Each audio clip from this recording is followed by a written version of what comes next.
예. 오늘은 천국에서 큰 자와 어린아이 비유, 천국에서 큰 자와 어린아이 비유라는 제목으로 말씀의 은혜를 나누겠습니다. 오늘 본문의 말씀은 제자들이 예수님에게 천국에서 누가 큽니까? 라고 묻는 그 질문에서부터 본문의 내용이 시작하고 있습니다. 그래서 예수님은 제자들의 이런 질문에 대해서 3절에 보면은 너희가 돌이켜 어린아이들과 같이 되지 아니하면 결단코 천국에 들어가지 못하리라 라고 대답을 하시면서 이 문제를 천국의 시민권이라고 하죠. 너희들이 이 천국에 들어가지 못하리라고 해서 이것을 영생의 문제와 구원의 문제로 예수님께서는 어떻게 보면 확대시켜서 지금 강하게 말씀하고 계신 거죠.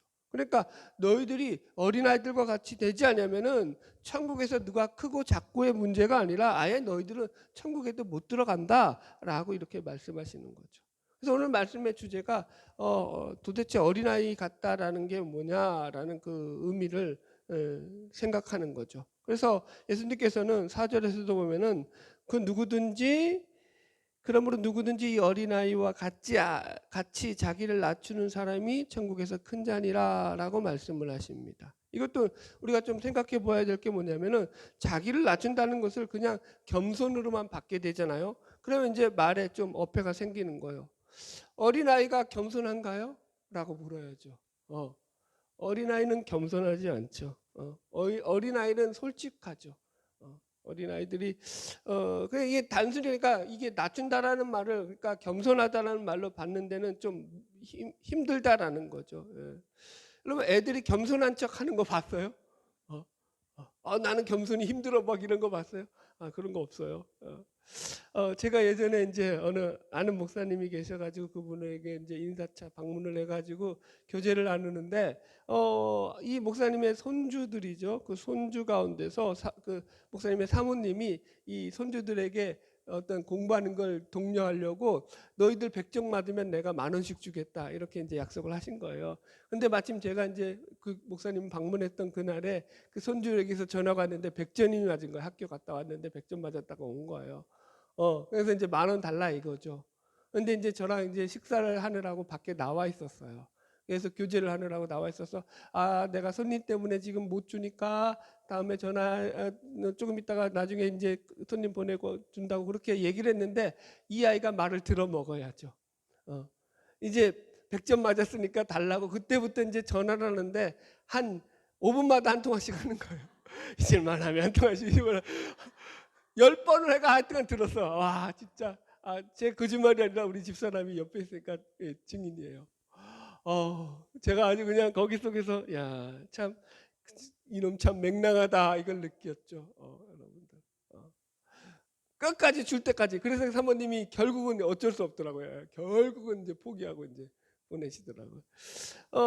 여러분 그런데 사실 이게 어린 아이들이죠. 제가 이제 서재에서 한날은 공부하고 있는데 우리 애담이가 제가 서재에서 책을 볼 때 학교 갔다 와서 잘 안 들어오거든요. 바로 자기 안방으로 들어가거나 자기 사택으로 들어가지 제 서재는 안 들리는데 그날따라 제 서재에 딱 들렸습니다. 뭘 가지고 왔을까요? 제가 시험 본 거 갖고 온 거죠. 시험 잘 봤다 이거죠. 아빠 하나밖에 안 틀렸어. 자랑을 하는 거죠.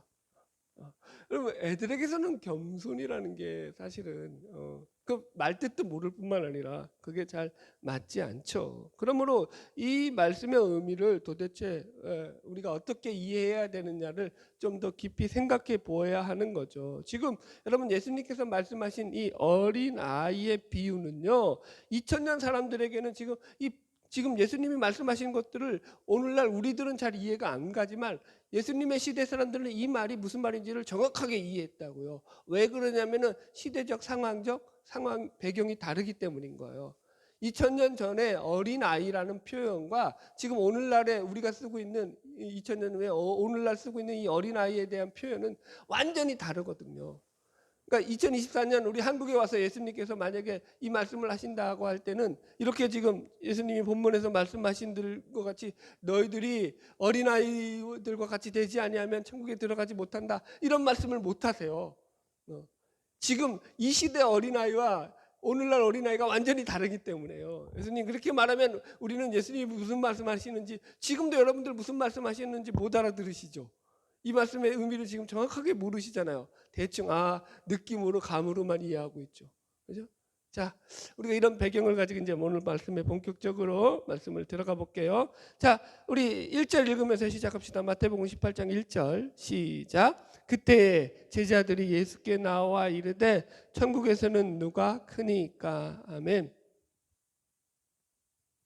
이제 그때라는 말로 본문의 말씀이 시작하고 있어요. 이 말을 풀이하자면은 그때라는 것은요, 그 앞의 사건과 이게 연결해서 지금 본문의 내용이 이어지고 있다라는 거예요. 그래서 그때라는 거예요. 사실 이 마태복음의 저자인 마태는요, 그때라는 말을 아주 자주 사용을 해요. 이 그때라는 말이 지금 제가 여태까지 강의하면서 처음 풀어드리긴 하지만, 사실은 마태복음에 여러분들이 조금만 주의해서 보면은요, 저자 마태는요, 앞의 사건과 뒤의 사건을 연결하면서 이것이 따로 떨어진 사건이 아니라 서로 연계돼서 계속 종합적으로 흘러오는 사건이다라를 표현할 때 그때라는 말을 아주 자주 사용하고 있어요. 자, 성경 한 장만 넘겨봐도 마태복음 18장 21절을 보세요. 이제 베드로에게 베드로에게서 용서에 대한 그런 내용들을 가르치실 때에도 그때요라는 말이 나오죠. 21절. 그때 베드로가 나와 이르되, 그죠?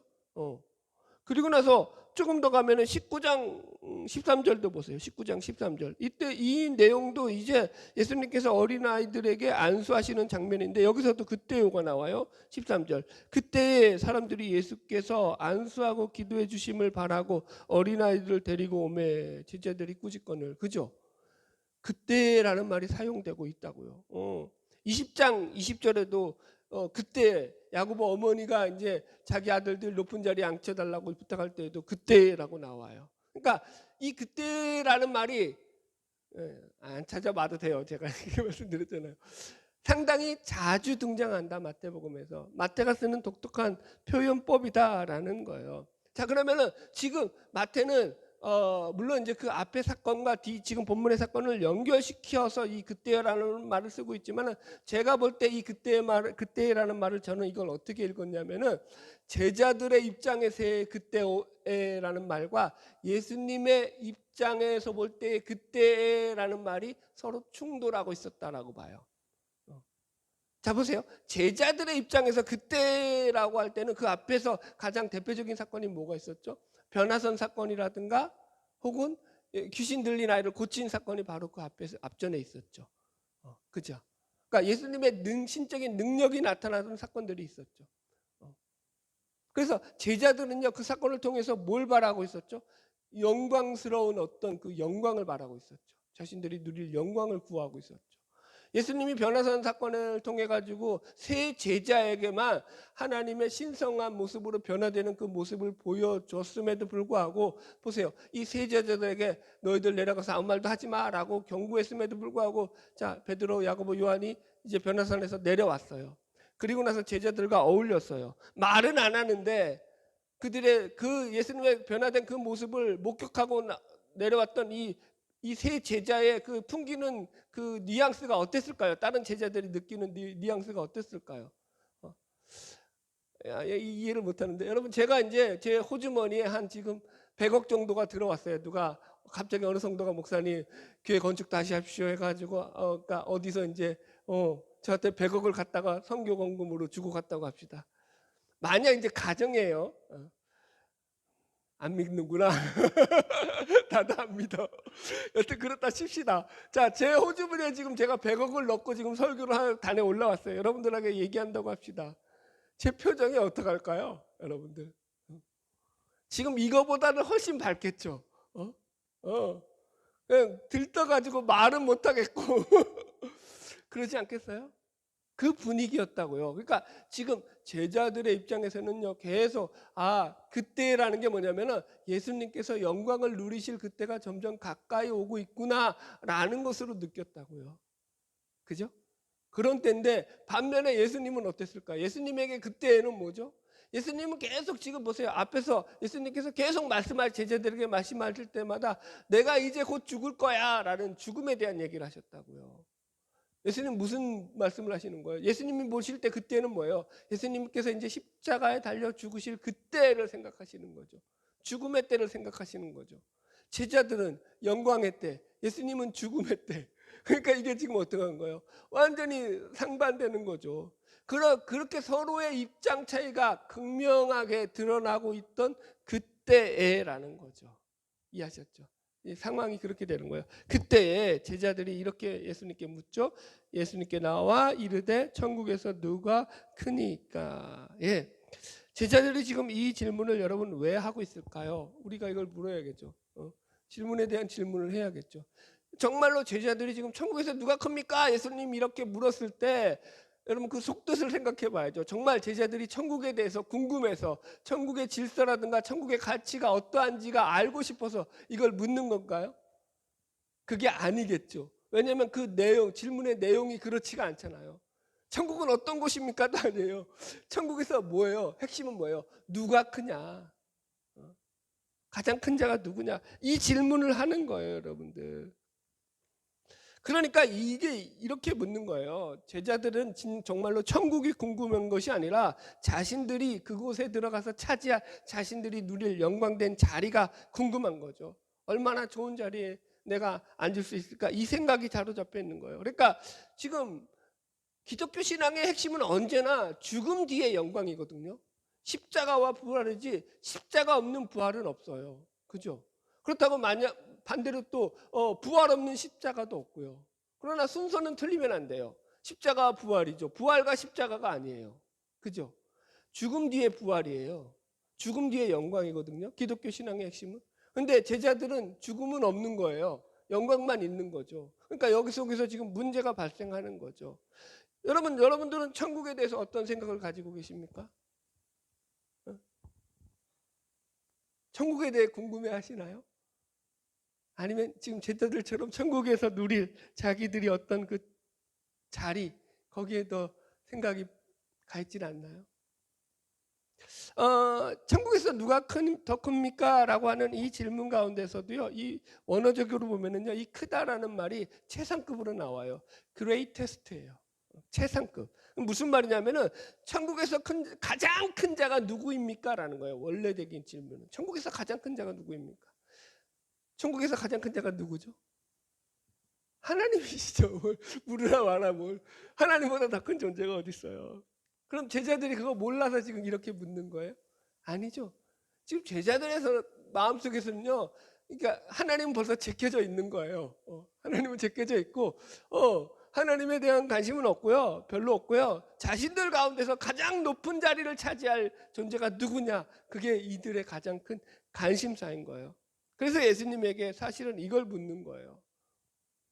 하나님 나라가 현실로 임하게 되었을 때, 주님께서 왕의 자리를 차지하게 되었을 때 그 좌우 양옆에 앉아서 호령을 할 사람이 누구입니까? 라고 묻는 거죠.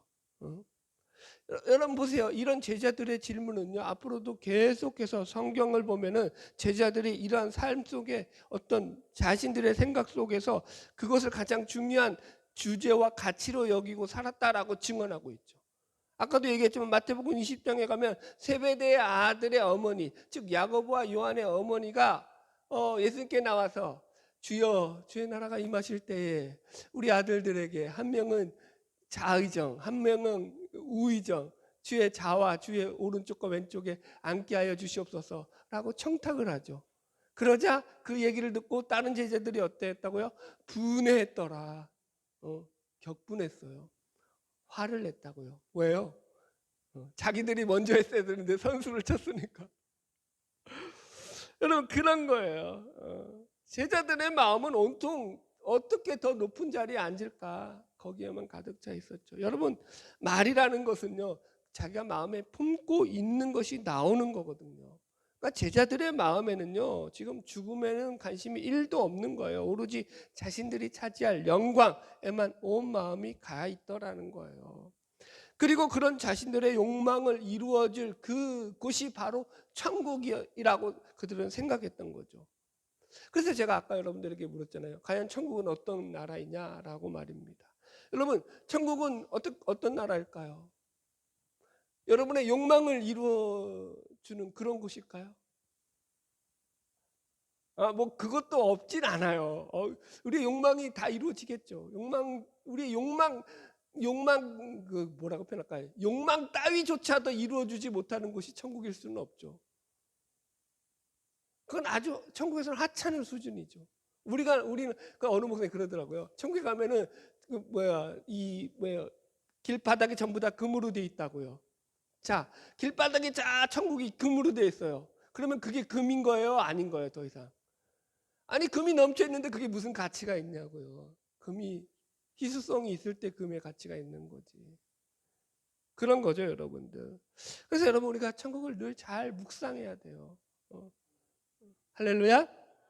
자, 그래서 천국에서 누가 큽니까? 라는 질문에 대해서 우리 예수님의 대답이 계속 이어지는데요. 이제 2절을 봅시다. 2절로 3절 시작.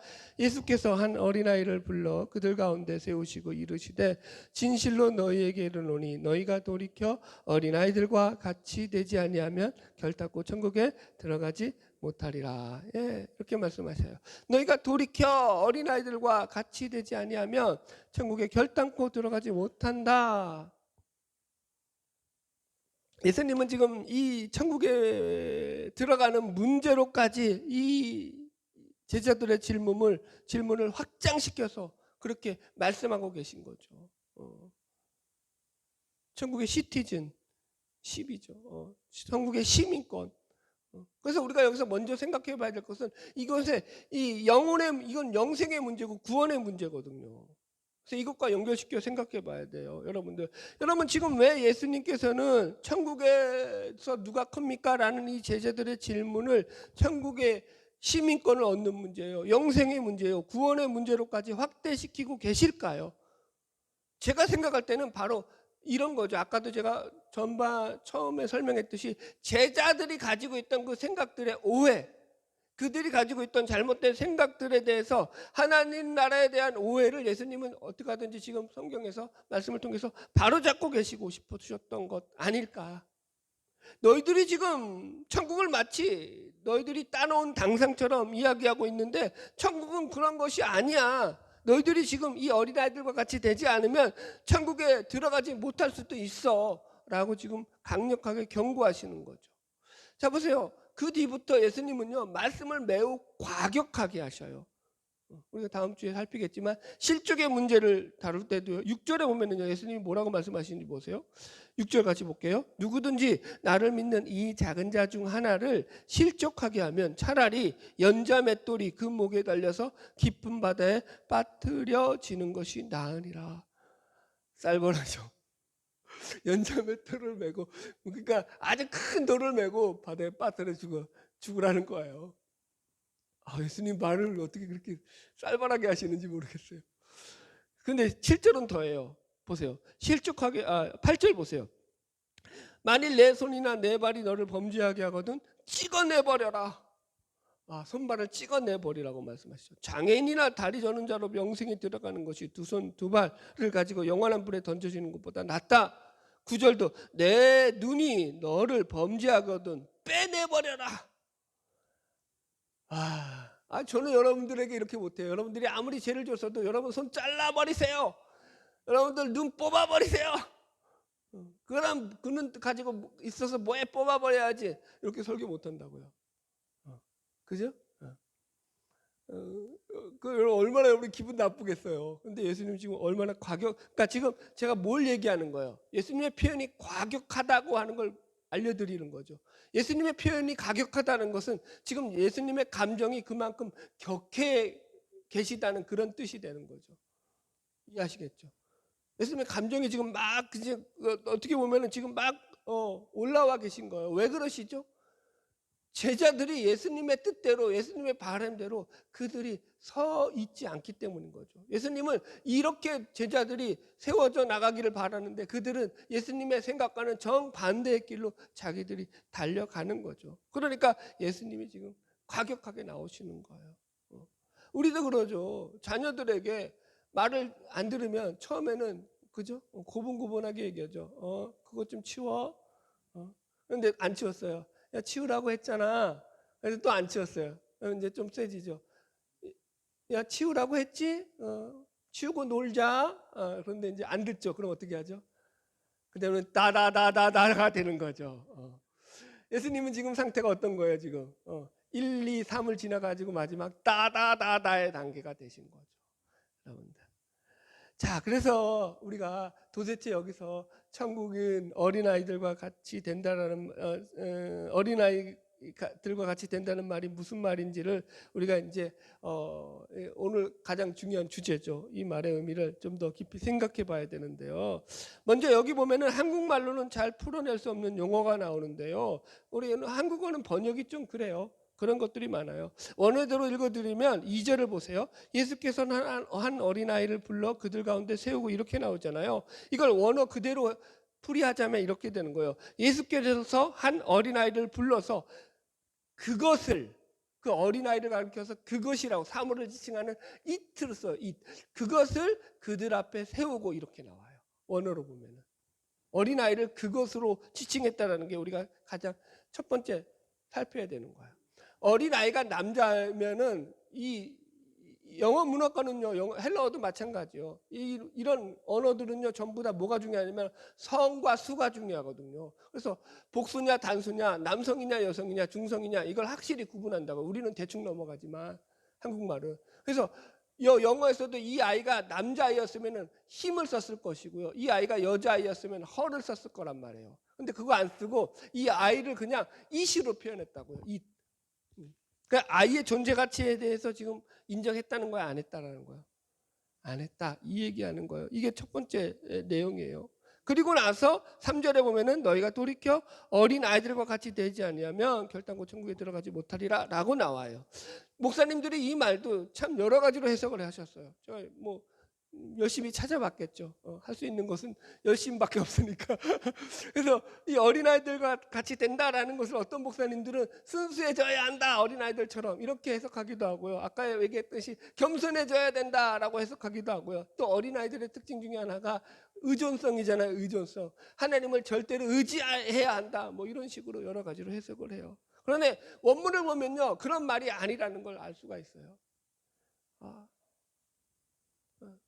원문에 보면은요, 이 어린아이 같다라는 말이 그냥 어린아이들 같은 순진한 그런 존재가 되어야 된다 이런 말이 아니에요. 겸손한 존재가 되어야 된다 이런 말이 아니에요. 자, 이 말을 갖다가 예를 들어서 이제 영어로 하냐면은 child like라든가 child dish라고 해가지고 child like 뭐 어린아이 같이 순진한, childish 어린아이 같이 유치한 뭐 이런 식으로 안 써 있어요. 어느 영어 성경에도요. 여기서 이 child라는 말, children이라는 말이요, 헬라어로 보면은요 파이디온으로 나와요. 파이디온. 그러니까 어린아이들 같이 순수해야 될 때 이 말이 어린아이가 파이디온이에요. 파이디온이라는 말은요, 그 당시에 7세 이하의 어린아이예요. 어린아이들 중에서도 더 어린아이들을 가리키는 말이 파이디온이에요. 이게 지금 핵심이에요, 여러분들. 지금 그래서 여기서 말하는 것은 어린아이들이 가진 어떤 특성이라든가 성품 이런 걸 얘기하는 게 아니라 그 아이들이 그 당시 사회적으로 그들이 위치하고 있던 사회적 지위, 소셜 포지션을 말하는 게 바로 지금 여기서 파이디온이라는 말이에요. 그럼 보세요. 우리가 이 어린아이 같다라는 말을 잘못 이해할 수 있는데 오늘날에는 그렇지만 예수님 당시에 이 파이디온이라는 말을 쓰면요, 그건 무슨 말이냐면은 얘는 아직 사람이 안 된 존재예요. 사람 취급 안 되는 존재예요. 그러니까 아직 가치가 없고 인격적인 대접도 못 받던 그런 존재를 의미하는 게 바로 이 파이디온이에요. 옛날 시대는요, 어린아이는요, 우리도 마찬가지예요, 여러분들. 우리나라도 어린아이들을 사람 취급한 지가 얼마 안 됐어요. 그래서 오죽했으면 방정환 씨가, 그죠? 어린이날을 만들었겠어요. 여러분, 아이들을 다 뭐라고 불렀죠? 옛날에는? 애들 제대로 이름 안 불러줬어요. 그러니까 하나의 인격체로 안 봤다고. 그러니까 더군다나 이 시대는요, 그러니까 사람 수에도 안 들어갔죠. 이스라엘에서는 20살 이상의 남자 성인만 사람으로 쳤죠. 사람 수로 쳤죠. 그죠?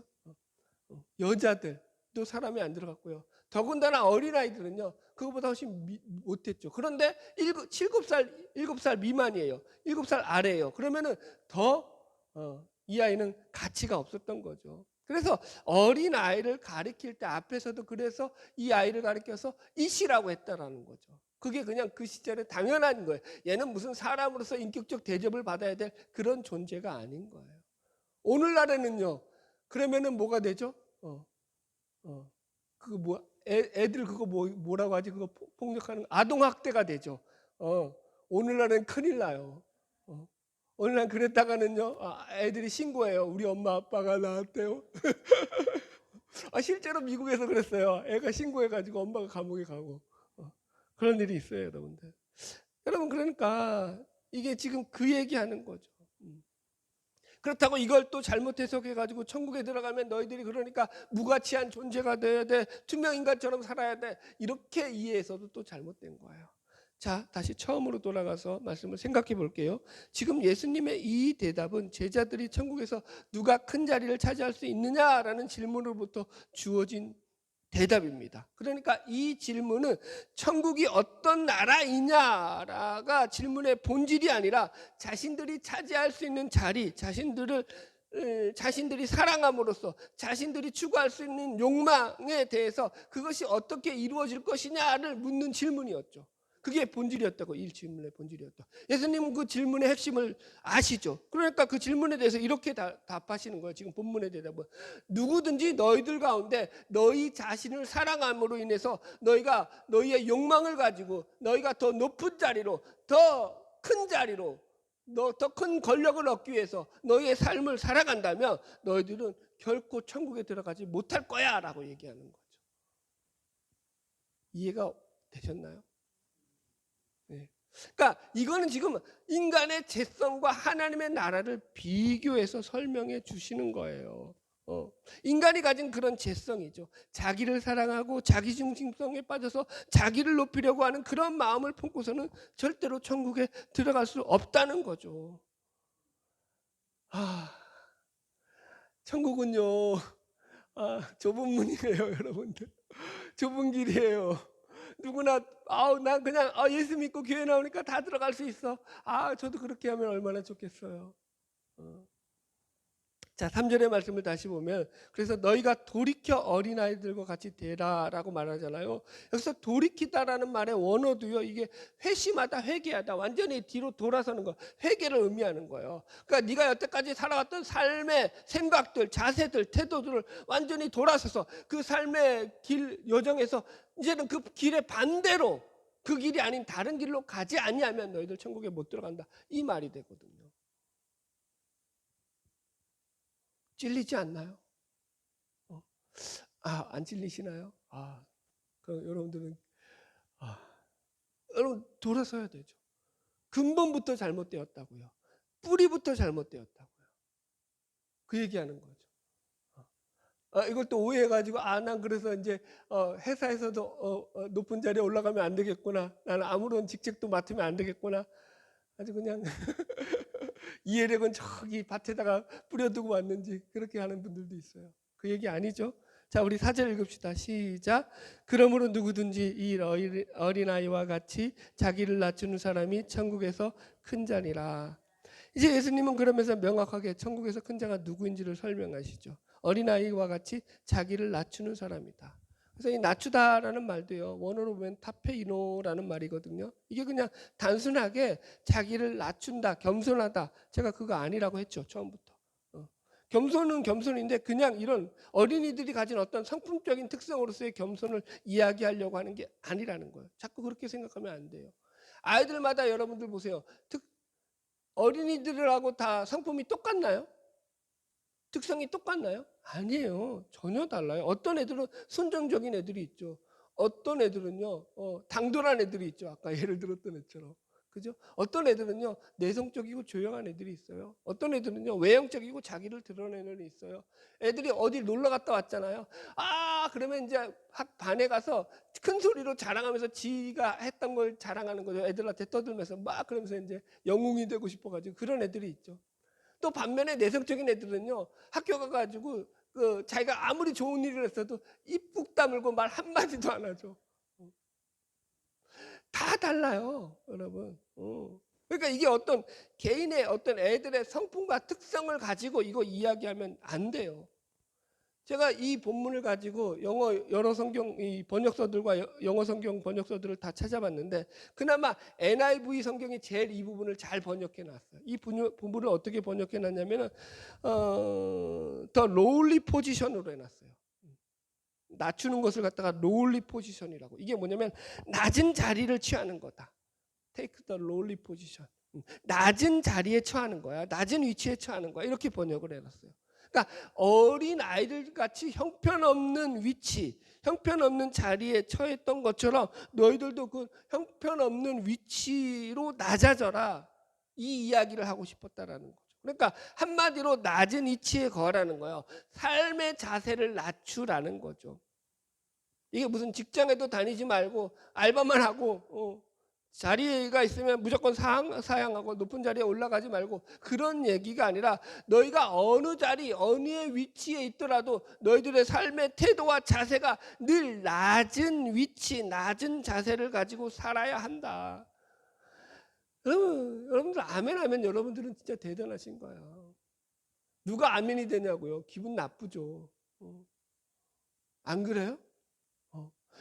여러분 예수님도 그런데 실제로 어떻게 사셨어요? 자기를 낮추시는 삶을 사셨죠. 읽어드릴게요. 마태복음 23장 12절. 누구든지 자기를 높이는 자는 낮아지고 누구든지 자기를 낮추는 자는 높아지리라. 이렇게 말씀하시죠. 오늘 본문의 말씀을 통해서도 결국 신앙의 문제는 결국 뭐예요? 뭔 얘기하는 거예요? 자기를 낮추는 문제야. 영적 싸움은 자기를 죽이는 문제야. 이렇게 예수님이 말씀을 하시는 거예요. 예수님도 이 땅 가운데 어린아이 같은 모습으로 오셨잖아요. 자기를 낮추시고 오셨잖아요. 그래서 예수님이 고향에 갔을 때 사람들로부터 무슨 말을 들었다고요? 저 예수는 지 애비도 모르는 사생아야. 그리고 막노동꾼이야. 저런 인간을 우리가 어떻게 믿을 수 있고 따를 수 있어? 라고 손가락질했다고요. 조롱했다고요. 여러분 보십시오. 예수님의 삶의 최종 목적지도 어떤 것이었죠? 그분이 힘을 잃고 자신의 자리까지 내어주면서 죽어나가는 방법으로 우리를 사랑하시는 것을 나타냈죠. 여러분 우리가 배워야 할 게 바로 이것이죠. 이게 계속 말씀이 지금 여러분 마태복음이 이어지고 있는 거예요. 지난주에 우리가 말씀을 나눌 때 사람들을 실족하게 하지 않는 가장 큰 비결이 뭐냐 했을 때 뭐였죠? 결국은 권리 포기라는 말씀을 드렸어요. 우리가 권리를 포기해야 되는 거죠. 지금도 똑같은 말씀이에요. 오늘 본문에서는 이것이 자기를 낮추는 것으로 지금 예수님께서 말씀을 하시는 거죠. 저는 목사잖아요. 그래 이제 교회를 다른 교회들을 가볼 때가 있어요. 작은 교회들을 가면은 아유 빨리 부흥해야 될 텐데 하면서 그렇게 기도해 주죠. 그런데 큰 교회 가면 어떤 마음이 들까요? 좋은 교회 큰 교회 갔다 오잖아요. 그런 마음이 무슨 말인지 알겠죠? 부럽다. 이게 본능이에요, 본능. 여러분, 이게 뭐 숨겨서 되는 일이 아니에요. 우리 인간이 다 그렇다고요. 부럽다. 멋있다. 그런 마음이 들고요. 그렇죠. 그리고 그럴 때마다 제가 다시 한번 제 마음속에 있는 그 복음의 그 진리를 다시 되새기는 거죠. 내가 어떻게 이 자리에 있는지를 다시 한번 새기는 거죠. 여러분들. 제가 너무나 감사한 건요. 지금도 여러분들 앞에 서서 이렇게 말씀을 전할 수 있는 그런 강단이 있다라는 거예요. 하나님의 말씀을 전할 수 있는 강단이 있고요. 또 말씀을 듣는 여러분들이 계시다는 거죠. 제가 그래서 매일매일 나의 삶을 씨름하면서 하나님의 말씀을 가지고 고민하면서 살아갈 수 있다라는 거죠. 여러분이 말씀을 들어주시니까 그죠? 제가 여기 있는 거죠. 여러분들 너무 고마워요. 여러분들 말씀을 받아주셔가지고 저도 최선을 다해가지고 올바르게 하나님의 말씀을 전하고자 애쓰는 거죠. 노력하는 거죠. 제 어떤 뭐라 그럴까요? 제 생각과 제 어떤 이 개인적인 사견이 들어가서 하나님의 말씀을 방해하거나 장애가 입히지 않도록 하나님의 말씀만이 온전히 전파되게 하려고 노력하는 거죠, 여러분들. 그래서 제 시간을 하나님의 말씀을 준비하는데 매진하고 있는 거고요. 이번 주도 말씀을 준비하는데 엊그제까지도 이게 안 잡히는 거죠. 끙끙대면서 집사람이 이제 막 괴롭히니까 집사람이 아이고 내가 스트레스. 내가 이제 한두 개 스트레스를 주는 게 아니거든요. 안 되면 괴롭힐 게 누구밖에 없어요. 집사람밖에 없는 거지 뭐. 말씀 안 풀려 막 이러면서. 여러분 그렇게 가는 거죠. 할 말씀을 전하고자 하는, 올바르게 전하고자 하는 한 사람의 성도로서 이렇게 서 있는 거죠. 할렐루야.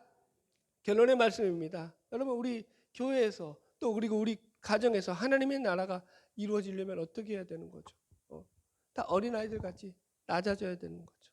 이것이 무슨 단순하게 유치해져라 혹은 순진해져라 단순해져라 이런 말을 하는 게 아니라고 했습니다. 어린아이들이 같이 낮아진다는 것은요, 자기가 가진 권리, 자기가 가진 지위, 자기가 가진 힘과 자기 주장을 내세우지 않는 거예요. 그걸 얼마든지 내세울 수 있지만 예수님 때문에 참는 거예요. 예수님 때문에 감싸 안는 거죠. 예수님 때문에 내가 힘이 있어도 참고 상대를 더 끊어 안으려고 하고 이해하려고 하는 거죠. 낮은 포지션, 낮은 삶의 자세를 취하는 거예요. 내가 권리가 있고 없고의 문제가 아닌 거예요. 여러분들 주의 나라를 위해서, 하나님의 영광을 위해서 자기를 낮추는 삶을 사는 거죠. 자기가 어느 자리에 있든지 자기를 통하여 한 영혼을 살릴 수 있는 그런 선한 영향력을 미치는 그런 자리로 우리는 나아가야 하는 거죠. 그게 가장 복된 삶이라고 성경은 우리에게 알려주고 있죠. 그래서 제가 볼 때 가장 제일 좋은 삶은요, 내가 가진 재능 있잖아요. 내가 가진 은사를 가지고 그것을 통해서 누군가에게 도움을 주는 거예요. 누군가에게 힘을 주는 거예요. 누군가에게 위로를 주는 거예요. 내가 하는 그 말 한마디가 누군가에게 이 용기를 주는 그런 말을 하는 거죠. 여러분들, 내가 나 하나의 영광만을 위해서 살아가는 그런 인생이 아니라 나를 통하여서 하나님께서 목적하신 대로 하나님의 영광을 나타내는 인생, 내가 누군가의 힘이 되어주며 누군가의 지팡이가 되어주며, 나도 힘이 없지만 그죠? 함께 그렇게 힘을 낼 수 있도록 격려해주는 존재가 되는 거예요. 서로 그거죠. 여러분들 예수님이 바라는 게 그거 아니겠어요? 여러분들 바라기는 저와 여러분의 삶 속에서 더욱 풍성한 주님의 은혜가 넘쳐남으로 더욱더 우리 서로가 서로에게 하나님의 기쁨을 전하는 복되고 복된 인생이 되기를 주님의 이름으로 축복합니다. 우리 다 같이 찬양하겠습니다.